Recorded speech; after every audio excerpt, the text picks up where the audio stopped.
नमस्कार दोस्तों, NCERT series चल रहा है। उसमें आज क्लास 7 का अध्याय 6 देख लेते हैं। ठीक है, इसमें देखिएगा प्राकृतिक वनस्पति में वन जीव के बारे में बताया गया है। तो प्राकृतिक वनस्पति में हम लोग देखते हैं कि जैसे उष्णकटिबंधीय वर्षा वन हो, जिसे सदाबहार वन भी कहते हैं, और उष्णकटिबंधीय पर्णपाती वन हो, कटीले वन हो।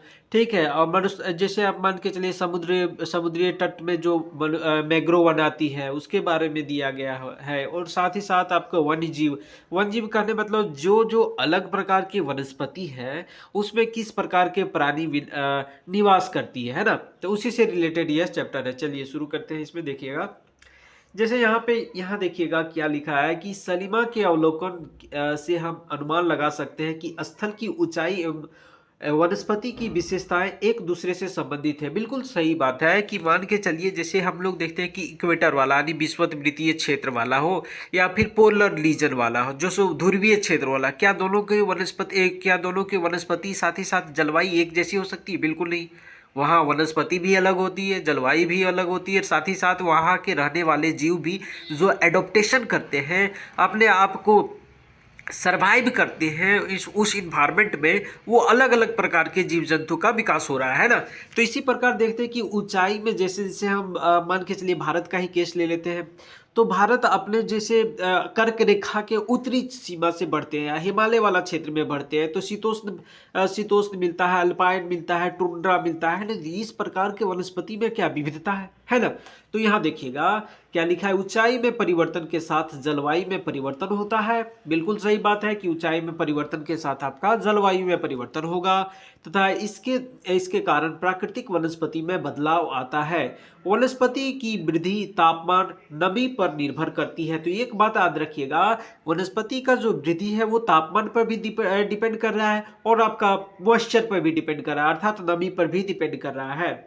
और इसके अलावा ढाल, मिट्टी के परत की मोटाई जैसे कारकों पर भी निर्भर करती है। तो ढाल पर भी निर्भर कर रही है और ये मिट्टी के परत की मोटाई पर। ठीक है, जैसे मान के चलिए मिट्टी का परत हल्का बहुत पतला है, ठीक है, तो वहाँ क्या बहुत भारी पेड़ जैसा तो अपने आप को विकसित नहीं कर पाएगा।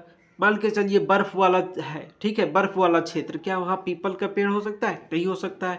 वहाँ वहाँ पे आपका रोजवुड, आपका जैसे देवदार, चीड़, ये सारे देख लीजिएगा अल्पाइन वाला क्षेत्र में आपको मिल जाएगा, है ना।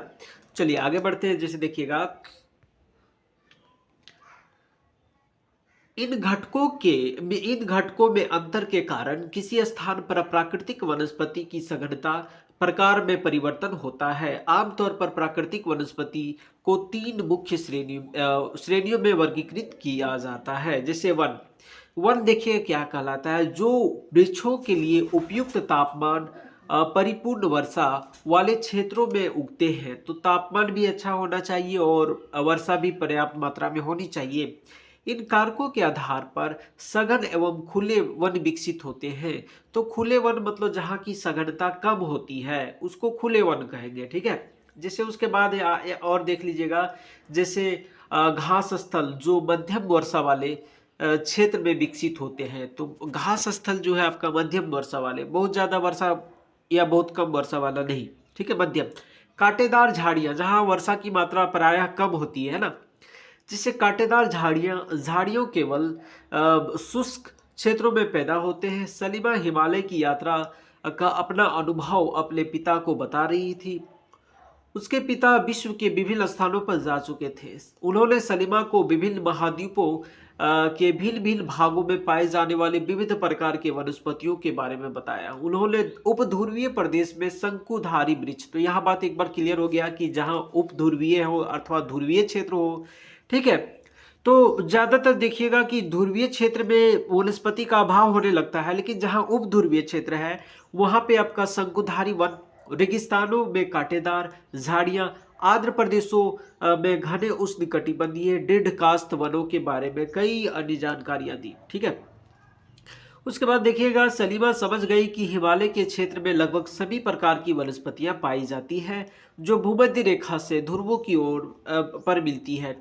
ठीक है, अब यहाँ देखिएगा क्या लिखा है कि प्राकृतिक वनस्पतियों के प्रकार में बदलाव का मुख्य कारण जलवायु का बदलाव है। तो एक बात क्लियर है कि अगर जलवायु में अगर बदलाव हो रही है, जलवायु जिस प्रकार देखिएगा, एक आइस एज आया था जिसमें क्या है, पृथ्वी का तापमान बहुत न्यूनतम होती थी, बहुत ही मिनिमम, लेकिन धीरे धीरे जिस प्रकार टेम्परेचर बढ़ने लगा और यहाँ पे सब चीज़ सर्वाइवल का स्थिति हो चुका था।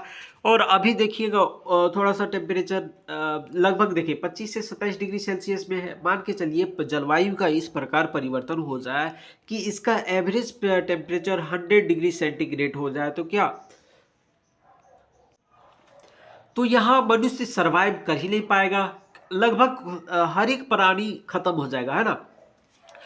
तो इस प्रकार हम लोग देख रहे हैं कि जलवायु परिवर्तन पर जो वनस्पति में भी बदलाव आ रहा है। ठीक है, अब हम आते हैं कि वन के बारे में थोड़ा सा पढ़ लेते हैं। जैसे देखिएगा, पहला है उष्णकटिबंधीय सदाबहार वन। देखिए सदाबहार वन टर्म इसलिए लगाया जाता है क्योंकि यहाँ पर्याप्त मात्रा में वर्षा होती, ठीक है, ज़्यादा वर्षा होती है, जिसके कारण जो पेड़ पौधों की पत्ती झड़ने का जो समय है वो निश्चित नहीं होता है। मतलब एक पेड़ पौधा का झड़ गया तो दूसरा का अभी बरकरार है, तीसरा का अभी भी बरकरार है, चौथा का झड़ा तो देख रहे हैं कि ये जो झड़ने का समय निश्चित नहीं है, इसलिए हमेशा सदाबहार दिखता है, मतलब हरा भरा दिखते रहता है ना।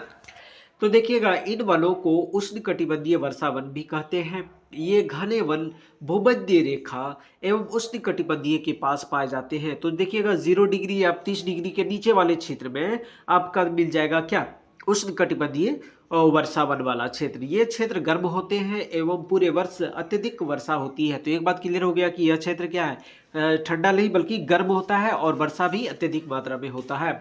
चूंकि यहाँ का मौसम कभी शुष्क नहीं होता, इसलिए यहाँ के पेड़ों की पत्तियां पूरी तरह नहीं झड़ती है, इसलिए इन्हें सदाबहार कहते हैं। काफी घने वृक्षों की मोटी वितान के कारण दिन के समय, देखिएगा घने वृक्ष के होने के कारण आपका दिन के समय जो सूर्य के प्रकाश है वो धरती पर नहीं पहुंच पाता है ना। तो जिसके कारण दिन के समय सूर्य का प्रकाश वन के अंदर नहीं पहुंच पाता है। आमतौर पर यहाँ दृढ़ काष्ठ वृक्ष रोडवुड, देखिएगा यहाँ के जो उष्णकटिबंधीय सदाबहार वन का जो वृक्ष है वो कौन है, आपका रोजवुड है, आबनुस है, महोगनी है, ठीक है। उसके बाद यहाँ देखिएगा वन्य जीव में आप देखिएगा, यहाँ देख लीजिए ध्यान से, ये आपका उष्णकटिबंधीय सदाबहार वन है, ठीक है। उसके बाद यहाँ देखिए वन्य जीव, अच्छा वन्य जीव के बारे में चर्चा नहीं किया गया, उसको अगला अध्याय में किया गया होगा या फिर नेक्स्ट देखते जाएंगे जिसमें दिया गया होगा, इसमें ले दिया है, ठीक है। चलिए देखते हैं।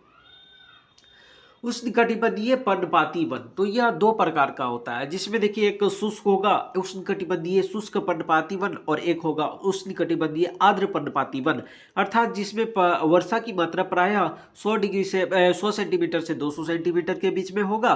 तब हम उसको क्या कहेंगे, उष्णकटिबंधीय आर्द्र पर्णपाती वाला क्षेत्र, जिसमें 100 सेंटीमीटर से कम होगा वो शुष्क वाला हो जाएगा, है ना। तो देखिएगा उष्णकटिबंधीय पर्णपाती वन मानसूनी वन होते हैं जो भारत, उत्तरी ऑस्ट्रेलिया एवं मध्य अमेरिका के हिस्सों में पाए जाते हैं।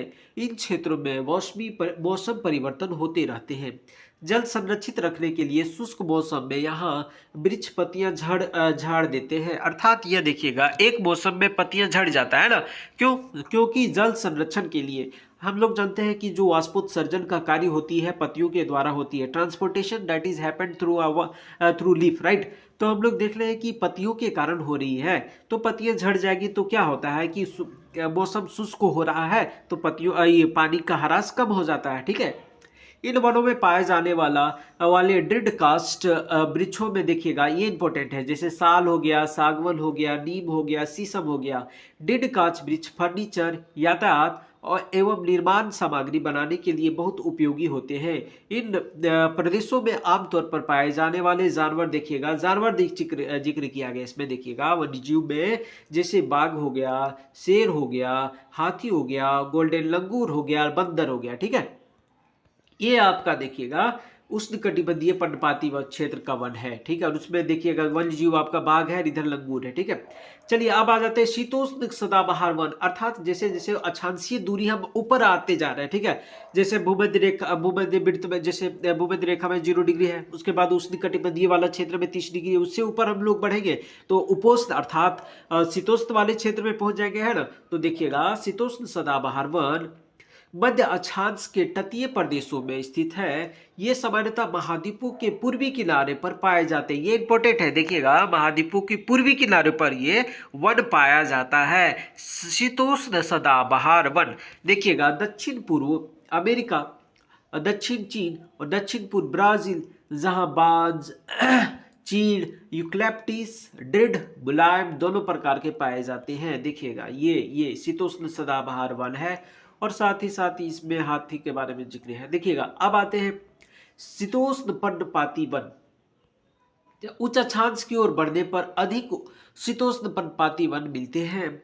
ये उत्तर पूर्वी अमेरिका, चीन, न्यूजीलैंड, चिली और पश्चिमी यूरोप के तटीय प्रदेशों में पाए जाते हैं। ये पत्तियां शुष्क मौसम में झाड़ देते हैं। यहाँ पाए जाने वाले जो पेड़ है, बांज है, ऐस है, बीज आदि और हिरन, देखिएगा लोमड़ी, भेड़िए, यहाँ के आम जानवर है, फीजेंट, मोनाल, ये शीतोष्ण पर्णपाती वन में पाए जाते हैं, ठीक है। चलिए यहाँ पे देखिएगा शीतोष्ण पर्णपाती वन, यहाँ देखिए घना ज्यादा नहीं है ये, ठीक है, थोड़ा सा स्पेसिंग है इसके बीच में, राइट। और ये आपका जो पक्षी दिख रहा है वो मोनाल है, ठीक है। चलिए अब आ जाते हैं आगे। अब देखिएगा भूमध्य सागरीय वनस्पति। हम लोग देखते हैं कि भूमध्य सागरीय वनस्पति किस प्रकार विकसित हो सकती है। जैसे देखिएगा कि आप जान चुके महाद्वीपों के पूर्वी एवं उत्तर पूर्वी किनारों के अधिकांश भाग में शीतोष्ण सदाबहार एवं पर्णपाती पेड़ों से ढके हैं। महाद्वीपों के पश्चिमी एवं दक्षिण पश्चिम किनारे हैं, यहाँ भूमध्य सागरीय वनस्पति पाई जाती है। तो भूमध्य सागरीय वनस्पति महाद्वीपों के पश्चिम भाग में और आपका दक्षिण पश्चिम भाग में, ठीक है। अगर मान के चलिए आपका कोई महाद्वीप है इस प्रकार, तो इसका पश्चिम भाग और ये दक्षिण पश्चिम भाग में आपका क्या कौन सा है, भूमध्य सागरीय। लेकिन महाद्वीप के पूर्वी भाग और उत्तर पूर्वी भाग में कौन सा है आपका शीतोष्ण सदाबहार या फिर पर्णपाती वन पाए जाते हैं। देखिएगा अधिकतर यूरोप, अफ्रीका, एशिया के भूमध्य सागर के समीप पाए जाने वाले प्रदेशों में पाई जाती है, इसलिए यह नाम पड़ा है। ये वनस्पतियां भूमध्य सागर के बाहरी प्रदेशों जैसे संयुक्त राष्ट्र अमेरिका के कैलिफोर्निया, दक्षिण पश्चिम अफ्रीका, दक्षिणी अमेरिका एवं दक्षिण पश्चिम यानी पश्चिमी भाग में आपका भूमध्य सागरीय प्रदेश का भूमध्य सागरीय वनस्पति पाई जाती है, ठीक है, पश्चिम और दक्षिण पश्चिम में, ठीक है। एक चीज याद रखिएगा, पश्चिम और महाद्वीप के पश्चिम, देखिए महाद्वीप है तो पश्चिम और दक्षिण पश्चिम भाग में भूमध्य सागरीय और पूर्व और उत्तर पूर्वी भाग में आपका शीतोष्ण सदाबहार या फिर शीतोष्ण पर्णपाती वन पाए जाते हैं, ठीक है। अब हम लोग आ जाते हैं, देखिएगा ऑस्ट्रेलिया में भी पाई जाती है। इन प्रदेशों में गर्म और शुष्क ग्रीष्म वर्षा वाली मृदु शीत ऋतु होती है। इन क्षेत्रों में आमतौर पर संतरा, अंजीर, जैतून, अंगूर जैसे नींबू व सिट्रस के फल पैदा किए जाते हैं, क्योंकि लोगों ने अपनी इच्छा अनुसार कृषि के लिए यहाँ प्राकृतिक वनस्पति को हटा दिया है। यहाँ वन्यजीव कम है, तो ये क्षेत्र में वन्यजीव कम पाए जाते हैं। अब आ जाते हैं हम लोग, देखिएगा शंकुधारी वन। तो शंकुधारी वन हम लोग बता दिए कि जैसे टैगा हो या टुंड्रा हो या फिर अल्पाइन में तो बहुत कम पाया जाता है, लेकिन ये सारे जो शंकुधारी है वो देखिएगा उत्तरी गोलार्ध के उच्च अक्षांशों जैसे 50 डिग्री नॉर्थ से 70 डिग्री नॉर्थ के बीच में देख लीजिएगा एक भव्य शंकुधारी वन पाए जाते हैं। इन्हें टैगा कहा जाता है। तो टैगा याद रखिएगा। अब पूछ देगा कि बताइए कि टैगा वनस्पति कहाँ पाई जाती है, तो आप बोल दीजिएगा कि उत्तरी अक्षांश के लगभग 50 से 70 डिग्री नॉर्थ लैटिट्यूड्स में आपका ये टैगा वनस्पति वन जो शंकुधारी वन है पाए जाते हैं। ये वन अधिक ऊंचाइयों पर पाए जाते हैं। इन वृक्षों को सलीमा ने हिमालय के प्रचुर मात्रा में देखा था। ये लंबे नरम काष्ठ वाले सदाबहार वृक्ष है। तो ये देखिए लंबा होता है, नरम काष्ठ होता है, ठीक है, हार्ड नहीं होता है। इन वृक्षों में काष्ठ का उपयोग लुगदी बनाने के लिए किया जाता है। तो ये जो वृक्ष है उसका उपयोग लुगदी अर्थात पेपर बनाने के लिए किया जाता है। ये सामान्य अखबारी कागज बनाने में काम आती है। नरम काष्ठ का उपयोग माचिस या पैकिंग के लिए बक्से बनाने के लिए किया जाता है। इसमें देखिएगा शंकुधारी वन में आपका चीड़ हो गया, देवदार, इन वृक्षों के प्रमुख पेड़ है। सामान्यतः रजत लोमड़ी, ठीक है, और मिंक, ध्रुवीय भालू जैसे जानवर पाए जाते हैं। ठीक है, देखिएगा ये आपका क्या है, शंकुधारी वन, और यहाँ पे हिम छादित, तो यहाँ पे हिम गिर चुका है इसलिए शंकुधारी। अब आते हैं घास स्थल। घास स्थल में हम लोग देखते हैं कि मध्यम वर्षा वाली क्षेत्र होती है, जहाँ अत्यधिक वर्षा ना हो, जहाँ कम भी वर्षा ना हो, बहुत कम वर्षा ना हो, मध्यम वाला हो, उस क्षेत्र में आपका घास घास स्थल का विकास होता है। तो उष्ण कटिबंधीय घास स्थल अर्थात ऐसा घास स्थल जिसका विकास आपका 30 डिग्री नॉर्थ 30 डिग्री साउथ के बीच में ही वाले क्षेत्र में होला, वे भूमध्य रेखा के किसी एक भी तरफ उग सकते हैं। तो याद रखिएगा ये किसी भी तरफ उग सकते हैं और भूमध्य रेखा के दोनों ओर उष्ण कटिबंधीय क्षेत्रों तक फैला होते हैं।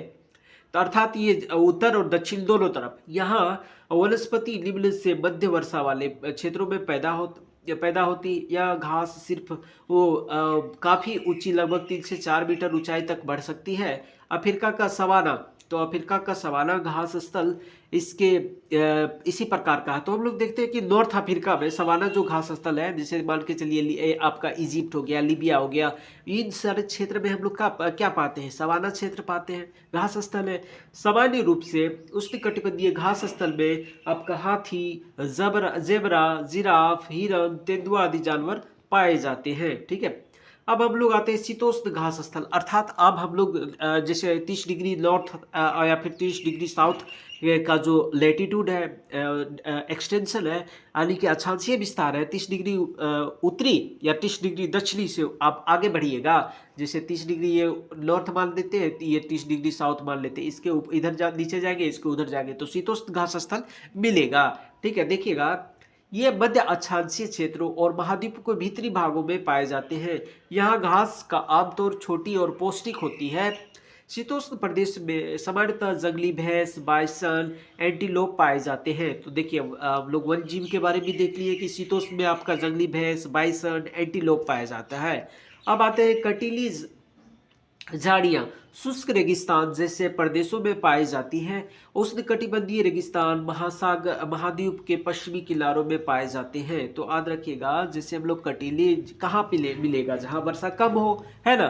तो उष्णकटिबंधीय जैसे रेगिस्तान वाला क्षेत्र महाद्वीप के पश्चिम वाला भाग में बहुत कम वर्षा होती है। तो महाद्वीप के पश्चिमी भाग में आपको कटीली झाड़ियाँ मिल जाएगी। ठीक है, तीव्र गर्मी एवं बहुत कम वर्षा के कारण यहाँ वनस्पतियाँ की कम रहती है। विश्व के मानचित्र पर रेगिस्तानी प्रदेश को चिन्हित करें। क्या आप भारत के बड़े रेगिस्तान अर्थात थार रेगिस्तान जो कि अरावली रीजन के पश्चिमी भाग में है ना, हम पहले बोल चुके हैं कि महाद्वीप के पश्चिम वाले भाग में कम वर्षा होती है। रेगिस्तान के कुछ जानवरों के नाम बताएं। तो बिल्कुल हम लोग जान सकते हैं कि जैसे आपका रेप्टाइल्स टाइप का होता है, यानी सरीसृप, जैसे सांप हो गया, चूहा हो गया, छिपकली हो गया, लिजार्ड बहुत प्रकार का है ना, मतलब रेंगने वाले जानवर ज्यादातर रेगिस्तान में होते हैं ना। उसके बाद देखिएगा, यदि आप ध्रुवीय प्रदेश जाएंगे तो वहां आपको अत्यंत ठंडा मिलेगा। यहाँ बहुत ही सीमित प्राकृतिक वनस्पति मिलती है। यहाँ केवल काई, लाइकन। तो और अगर हम ध्रुवीय क्षेत्र बढ़ते हैं तो वहाँ वनस्पतियाँ बहुत कम मिलती है। ठीक है, तो बहुत कम, जैसे आपका काई मिलेगा, लाइकन मिलेगा, छोटी झाड़ियाँ मिलेगा। ये अल्पकालिक ग्रीष्म ऋतु के दौरान विकसित होती है। इसे टुंड्रा प्रकार के वनस्पति कहा जाता है। तो हम लोग देख लिए थे टैगा जो कि 50 से 70 डिग्री था, लेकिन 70 डिग्री नॉर्दर्न लेटीट्यूड्स। अब उसके बाद देखते फर्दर हम लोग आगे मूव करते हैं तो वनस्पति बहुत बड़ा बड़ा विशाल नहीं बल्कि एक झाड़ियों के रूप में, जैसे काई, लाइकेन, छोटी झाड़ियों के रूप में मिलते हैं, जिन्हें टुंड्रा वनस्पति कहा जाता है। ये वनस्पतियां यूरोप, एशिया, उत्तरी अमेरिका के ध्रुवीय प्रदेशों में पाई जाती हैं। यहाँ के जानवरों का शरीर मोटा, फर, काफी मोटी चमड़ी होती है, फर होता है। ठीक है, बड़ा बड़ा बाल होता है ताकि उसके क्या करे, और बाल के नीचे मोटा मोटा लेयर होता है फैट्स का, ताकि उसके बॉडी का हीट को बना रखे और बाहरी टेम्परेचर को इंसुलेट करने का काम करता है। राइट, तो मोटी चमड़ी होती है जो उन्हें ठंडी जलवायु से सुरक्षित रखते हैं। यहाँ पाए जाने वाले कुछ जानवर जैसे सील हो गया, वालरस हो गया, उसके बाद देखिएगा कस्तूरी बैल हो गया, ध्रुवीय उल्लू हो गया, ध्रुवीय भालू और बर्फीली लोमड़ी। ठीक है, सलीमा ने पिता से कुछ घने वनों के चित्र दिखाए। कुछ चित्रों में सलीमा ने देखा कि लोग वृक्षों को काट कर वनों को साफ कर रहे हैं। उससे पिता ने बताया कि स्थानीय लोग कृषि के आवास के स्थान के लिए चाहते थे, इसलिए उन्होंने वनों को साफ कर दिया। सलीमा सोचने लगी, अगर वनों को साफ कर दिया जाता है तो वन्य जीव कहाँ जाएंगे। बिल्कुल सही बात है, अगर डिफोरेस्टेशन बहुत ज़्यादा बढ़ जाएगा तो वहाँ का वनस्पति, वहाँ का वन्य जीव हो या वहाँ वनस्पति, दोनों को नुकसान पहुँचेगा। और हम लोग देखते हैं कि बार बार क्या आता है, हाथियों के झुंड द्वारा ग्रामीणों पर आक्रमण किया जाता है। क्यों? क्योंकि अगर उसका जो आवास स्थान है, उसका जो निवास स्थान है, उसको इंक्रोचमेंट कर रहा है कौन? लोगों द्वारा, और काट दिया जा रहा है पेड़ों को, वहाँ रहने का व्यवस्था नहीं मिल पाता है। इसलिए क्या करता है, हाथी लोग ग्रामीण इलाकों में आके तबाही मचाने लगती है ना। क्या ये वन पुनः कैसे वैसे ही बन पाएंगे? अगर लोग इसी प्रकार पेड़ों को काटते रहे तो भविष्य में पर्याप्त ऑक्सीजन, जलवाष्प, लकड़ी, फल, मेवे आदि मिल पाएंगे? बिल्कुल नहीं मिल पाएंगे। जिस प्रकार सलीमा ने अपने चिंता को जाहिर किया, ये काफ़ी इंपॉर्टेंट है। अब यहाँ देखिएगा, ये इंपॉर्टेंट आपको याद रखना है कि उष्णकटिबंधीय जो घास स्थल है, जो कि आपका कम लेटीट्यूड्स एक्सटेंशन में पाया जाता है, ठीक है, और अगर मान के चलिए 30 डिग्री नॉर्थ या फिर 30 डिग्री साउथ के नीचे अगर शीतोष्ण कटिबंधीय बोला जाता है, तो उष्ण कटिबंधीय में अफ्रीका में हम लोग देखेंगे सवाना घास स्थल है, ठीक है, उसके कहा गया। उसके साथ ही देखिए पूर्वी अफ्रीका में क्षेत्र में सवाना हो गया। ब्राजील में कंपोज है, वेनेजुला में लानोस, ये चीज याद रखना है। अब हम शीतोष्ण कटिबंधीय में देखते हैं कि अर्जेंटीना, जो कि आपका दक्षिणी अमेरिका वाला भाग है, जो कि शीतोष्ण प्रदेशीय क्षेत्र में है, तो अर्जेंटीना में क्या पाया जाता है, पंपास, ठीक है, और उत्तरी अमेरिका में प्रेयरी, जो कि शीतोष्ण घास स्थल है। दक्षिण अफ्रीका में वेल्ड, जो कि साउथ अफ्रीका में फैला हुआ है, ठीक है, दक्षिण अफ्रीका में। और उसके बाद मध्य एशिया, जो कि स्टेपी है, और ऑस्ट्रेलिया में डाउन्स मिला है, ठीक है। इस प्रकार का घास स्थल मिलता है, ठीक है दोस्तों। सब्सक्राइब करें और चैनल को शेयर करें, जितना ज़्यादा अधिक से अधिक कमेंट भी करें, ताकि आप देखिएगा कुछ पढ़ाने के टेक्निक में सुधार करने हो तो आप ज़रूर कमेंट कीजिए, ताकि कुछ सुधार किया जा सके, आप लोग ज़्यादा से ज़्यादा ऑब्जर्व कर पाए चीज़ें को, है ना। तब तक के लिए धन्यवाद। जय हिंद, जय भारत। मिलते हैं नेक्स्ट वीडियो में।